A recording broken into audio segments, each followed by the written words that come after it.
এখান থেকে কেরোসিন ছিল যখন আমরা এখান থেকে পুরো জ্বলছে। রামগঞ্জ উপজেলার চণ্ডীপুর ইউনিয়নের পূর্ব মাসুমপুর এলাকার ৫ নং ওয়ার্ড নোয়াবাড়িতে গভীর রাতে একটি হিন্দু পরিবারের বসতঘরে অগ্নিসংযোগের অভিযোগ পাওয়া গেছে। স্থানীয় সূত্রে জানা যায়, উত্তর হরিচ্ছ সরকারি প্রাথমিক বিদ্যালয়ের সাবেক শিক্ষক বিধুভূষণ পাল এবং দক্ষিণ হরিচ্ছ সরকারি প্রাথমিক বিদ্যালয়ের বর্তমান প্রধান শিক্ষিকা জুমুর পালের বসতঘরে কেরোসিন ঢেলে আগুন দেওয়ার অভিযোগ ওঠে। রাত আনুমানিক ৩টার দিকে এই ঘটনা ঘটে বলে জানিয়েছে এলাকাবাসী। খবর পেয়ে রাতেই ঘটনাস্থলে রামগঞ্জ থানা পুলিশ ঘটনাস্থলে এসে পরিস্থিতি পর্যালোচনা করেন, প্রাথমিক তদন্ত শুরু করে।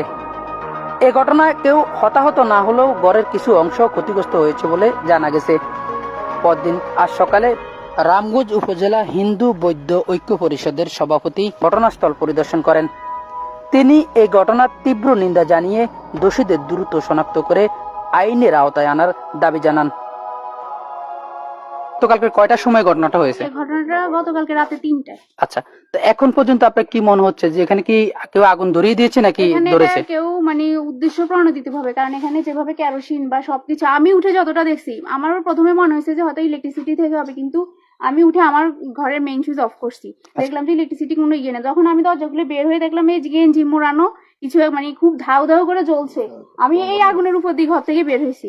বের হওয়ার পর এখন আমার কাছে মনে হচ্ছে এটা ইচ্ছে, কারণ আমার এই যে ধারগুলাতে সব কেরোসিন ছিটানো, এটা কোনোভাবেই কেউ উদ্দেশ্য না হলে এভাবে ধারের মধ্যে সামনে এভাবে আগুন দেওয়ার কোনো কারণই থাকতে পারে না। ঘটনাটা শুনেছি কত আধা ঘন্টা আগে, শোনার পরে আমি রামগঞ্জ থেকে আসছি, এখানে দেখলাম যে এই সামনে কিছু চট ছাড়া আছে, একটা গেঞ্জি আছে, একটা পাপোশ আছে, এখানে একটা বোতল গলে গেছে।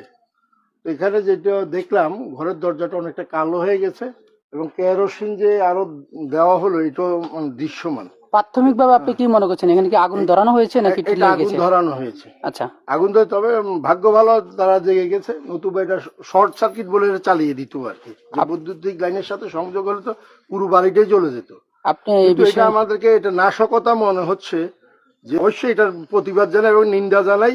এরকম ঘৃণ্য ঘটনা ঘটিয়ে ঘোলা জলে মাছ শিকার করা, এটা তো কোনো একটা সুস্থ জাতি এটা প্রত্যাশা করে না। হ্যাঁ, পরবর্তীকালে এই যে সহিংসতা দেখালো তারা, এটা আমরা মনে করব এটা আমাদেরকে নমুনা দেখাচ্ছে, যে তোমরা সতর্ক হয়ে যাও। আইনের লোকে সেটাকে পূর্ণ তদন্ত করে দৃষ্টান্তমূলক শাস্তি দিবে। এই ঘটনায় স্থানীয় বিএনপি নেতা কর্মীরা ঘটনাস্থলে উপস্থিত হয়েছেন এবং পুলিশ এখন আবার এসে তদন্ত করছেন। তদন্ত প্রক্রিয়া চলমান